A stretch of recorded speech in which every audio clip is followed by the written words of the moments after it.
Hello everyone, it's Dawn. Well, here we are again and we're back to crafting today, and we're going to make what I'm going to call a slide out box, and I'll tell you why I'm going to call it that. It's a box and it slides out. Difficult, isn't it? But it's not difficult to make either. It's as they say, it is what it says on the tin. So if you stick around to the end of this video, I'll show you what I've decided to put in, well, the one that we're going to make. And at the very end, I'm going to show you a quick tip from what could have been, well, not quite a disaster, but something that, let's just say, happened that shouldn't have done. But I'm going to show you how I've managed to use it for something useful. So stick around till the end and you'll see how we make our slide out box plus a quick crafty tip. So here we go. The first thing you will need is a piece of white card. You don't have to use white, you can use a coloured card to coordinate with your pattern paper, which we'll be using later, or pattern card. But you need this initially to be 12 by 6 inches. I will put all of the measurements and the scoring in the description below this video. And on the 6-inch side, you need to score it at 2 and at 4. And on each end, what you need to do, you need to measure up 2 inches there, and you need to do the same on the other end. And then what we do, we find ourselves a decent pair of scissors, which I should have got out before we started, but there we go. I found them now. And what I've done is I've just used a pencil line just to mark those 2 inches, so I don't cut, because when I did this first, I got carried away and cut way beyond it and ended up starting again. So we're just going to cut up to that 2 inch, and we're going to stop at the pencil line, and we're going to turn it round and we're going to do the same again. Now if you use a long pair of scissors, you can do it in one cut. Just make sure you stop at the line, or you could put your scissors to where the line ends and do it that way. So there are several ways you can do it. Now we're going to put this part of the box together. Now I'll give you a quick tip. When you're folding this part, fold it. These are the score lines here with the dipped part of the scored part facing you. Now to do this bit, fold your flaps. These are going to be the sides. Fold them in. Don't fold them out. Fold them in towards the score, because doing that will make it easier for the other bit to slide on. So we're going to fold them in like that. You don't have to score it or burnish it too heavily. But then what you need to do, you need to take these middle bits like that. Fold it up, and that part you do need to give a fairly hefty score. And I'm going to take that bit from the other end, and we're going to just fold it back. You could cut this bit off if you want to, but I've chosen not to. Really just because it gives it an extra bit of strength, because what we're going to do now, you might want to fold this bit up as well. If I push that up a bit so that you can see what I'm doing. So fold these 3 flaps, if you like that, and we'll do the other bit in a minute. So fold the middle bit down. I'm going to use red runner tape just for quickness, but if you want to use tacky glue, you can. But I'm going to use my red runner tape. If you want to use double-sided tape, that's absolutely fine. Any fairly strong adhesive will be fine for this project. So you put it on the middle one first, bring it up. It's sticking to the table. If you've got a sticky table, I'd advise you to clean it first, like I didn't. So bring that up so that it comes right to that corner. It may overlap a bit, but don't worry about that. We'll sort all that out in a minute. And then we're going to do the same to the other end. So if I just push it down a bit so that what I'm doing is in the centre-ish of the screen. So this time you're going to put it on that part, bring it up and bring it over till you can't reach any further.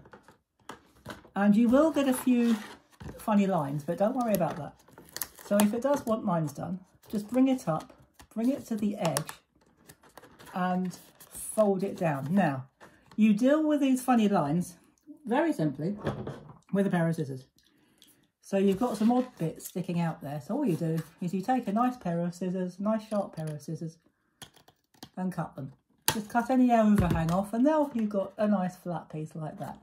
And we're going to do exactly the same to the other end. Now, if you wanted to, you could, once you've folded these bits in, we probably should have done that before we stuck the other end, but it doesn't matter. What you could do, you could, if you wanted to, in fact we might do that, these end bits, sorry guys, these end bits you could cut in half if you wanted to. But so that's what we'll do for these. We'll cut these ones in half to see if that makes it any neater. I haven't tried that yet, so I've no idea. Oops, don't want that there. If that's going to work. You will have a bit of overhang at the top, but don't worry about that. So again, what we're going to do this time, we're going to put our sticky stuff, our adhesive, on the bits that are left over after we've cut them off, or cut them down. So we'll put that up there, bring it in as far as it'll go, so that the score line matches the edge of this bit here. And we're going to do the same on the other side. So again, just lay that down, run your adhesive, or if you're using glue, place your adhesive and pop it together like that. And once again, find a pair of scissors and cut any overhang off. So again, we're just going to we're going to cut that overhang off there. I should have sharpened my scissors, but never mind, we'll manage. And you have that part almost finished. Now there's just one thing we need to do to make it a bit accessible. Now I'm using organza ribbon for this. We need to make a little strap here, or a little thing, a pulley thing. That's a technical term, of course, pulley thing. And what we do is, actually I think I'm going to do that in the other end. Use a sharp, small pointed pair of scissors, make sure they're fairly sharp. Poke a hole right the way through like that. Might take a bit of doing, but what I do is I push my scissors in and twist them so that it makes a nice hole like that. So I'll show you again. So I'm eyeballing this, I'm not measuring it, I'm not that fussy. So you might have to wiggle it a bit to get it in. Push your scissors in like that and rotate them, just twist them, and it'll give you a nice big hole. And another tip I'll give you, if you have trouble, like I do, threading ribbon through a smaller hole, use a wool needle or a tapestry needle and thread your ribbon, especially organza ribbon, because it's quite difficult to see, especially this one, it's extra thin for some reason. But just thread it through like that and then decide which way you're going to do it. And I'm going to pull mine through like that. And then when you get to the end, all you do is, actually you could pull it out, and all you need to do is, with organza ribbon, because it's quite thin, you need to make something to tie a decent knot. So what I do is I just twist it between my fingers to make it a little thicker. I should have used a different ribbon because this is quite fiddly, but that's all right. And then that will, actually you might need to do a double knot because of the flimsy context or texture. So there we go. We can always add a bit of tape if we think that's not going to stay. And then pull that through, push it back through the other way. Decide how big you want your pull to be. So if I pull mine up there, I want mine to be fairly hefty actually. We want it to be, well, I want mine to be fairly long. So what I'm going to do is I'm going to tie my knot about halfway down the end of that piece of ribbon. So with organza ribbon, I should have used velvet ribbon like I did on the sample one because it's a lot easier to handle. But never mind, we'll get there. So I'm just going to tie that in a double knot. Because it's organza, it will need a double knot. And just cut any overhang off. I didn't measure it, I just guessed it. Oops. So that's what we're going to do for that one. And I don't mind if that's quite a long loop. And I'll give you a tip about this. If you're giving a gift of something like goodies or biscuits, these boxes are very good, especially for those maybe who are older, who don't have such a good manual dexterity and can't, or find it difficult to open packets. All they've got to do is put their finger in the loop and pull it. So we're going to leave that to one side for now, and we're going to make our cover. And you will need a piece, my scissors are on my pad, of pattern paper that measures 7 1/4 by 8 1/2. I'm just going to pop that out of the way. And on the 8.5 inch side, you need to score at 2, 4, 6 and 8. And then what we need to do, I've scored on the wrong side, and this time, rather than scoring, instead of pulling it back, I'm going to fold it in. If you fold this part out and this bit in, or this part out and the other side in. So if you fold that part into the scoring or the crease and this part out, you will get a better slide when you go to slide it on. So we're going to just fold and crease, or burnish our creases. And again, I'm going to use the red runner tape on the 1/2 inch flap. Just a single line will do, because it hasn't got to hold any weight. So fold it over like that and bring that over, and it should line up beautifully, and it does. Wonderful. Give it a good press like that. Stand it up. Now I would suggest you make sure that your fold line, or your glue line, your adhesive, is on the bottom. And then all you've got to do, hopefully all you've got to do, is pop that in there, and if we've got the folding right, that should, she says, go straight in. I think it might help if I'm not squeezing the box. Let's try the other end. It always works when I do it off camera. So just, if it doesn't work, just give the ends a bit of a squeeze. It shouldn't be that difficult, but it will go in eventually, I promise you. So, why isn't that going in? It should be. There's no reason why it's not, because the measurements, there we go.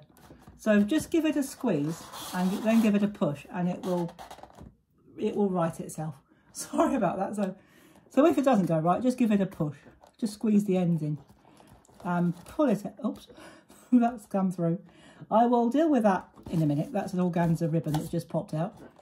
But I will deal with that in a minute. And then what you can do, you can take some cookies. Or I've decided to use cookies. Pop them in your box. They are this size box is perfect for cookies. So that's what we're going to put in this one. And then just push it in, and you've got a lovely treat. And I will sort that out in a minute later on.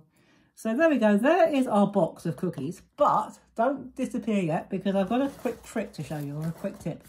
I'll put that there so that it's still in your view. Now, when I was cutting my card, we had a potential disaster. I went to cut, and my scissors, let's just pop that out of the way for a minute, came apart. The middle part came out. The nut, or whatever it's called, that holds the thing together, came out. When I tried to put it back together, it wouldn't go together, and I found that the thread on the screw was completely flat. The thread had gone, and they're a relatively new pair of scissors. So after I thought, oh, what a waste of money that was, they're not the only pair of scissors, and they weren't overly expensive, so I'm not too bothered about it, but I found a use for them. Even broken scissors you can find a use for. Crafters can find a use for anything, believe me. So I'm going to take one to one side. So if you like to distress, if you like doing shabby chic, and you sometimes distress your card and you haven't got a distressing tool, if you've got a pair of broken scissors, you have now. Because what you do, keep the thing flat, but make sure you keep your fingers out of the way, especially if they're sharp, and just run the sharp blade, or run the blade across like that. Just keep it flat. Don't do what I just did and run it towards you. Run it away from you, it's safer. And just hold it like that and keep it flat and press down and scrape. You can tilt the blade if you want to. You can do whatever works for you, really. And as you can see, we're distressing our card. This is just a piece of scrap card. But we're distressing our card quite nicely. And the more you rub it, the more distressed it will become. So that one was already distressed anyway, because I tore it. So there you go. Broken scissors. If they've still got a blade that works, or even if it doesn't work too well, don't throw them away. Use them as a distressing tool. So I'll keep that there. I'll keep my distressing, my DIY, my broken scissors distressing tool there, and my cookie box there. That's what I'm going to use it for, a cookie box. So I hope you've enjoyed that, including watching me struggle to get the thing in. So if you do have that problem, you could make this a bit bigger, but when I did this, these were exactly the same measurements I did when I went through it without a camera, and it went flawlessly. Typical. So that doesn't matter, just squeeze it and it'll go in, and it will keep it in tighter as well if it's a bit of a tight fit, and they won't fall out. So there you go, guys. There is our project for today. I hope you've enjoyed it, and I hope you've had fun watching me, even struggling with the bits that didn't go quite right. But that's okay, that's what crafting's all about. Working out what to do when things do go wrong, which they invariably do, especially when you turn the camera on. So that's it for today. I'll see you next time. And in the meantime, take care everybody, have fun, and as always, happy crafting. Bye bye for now.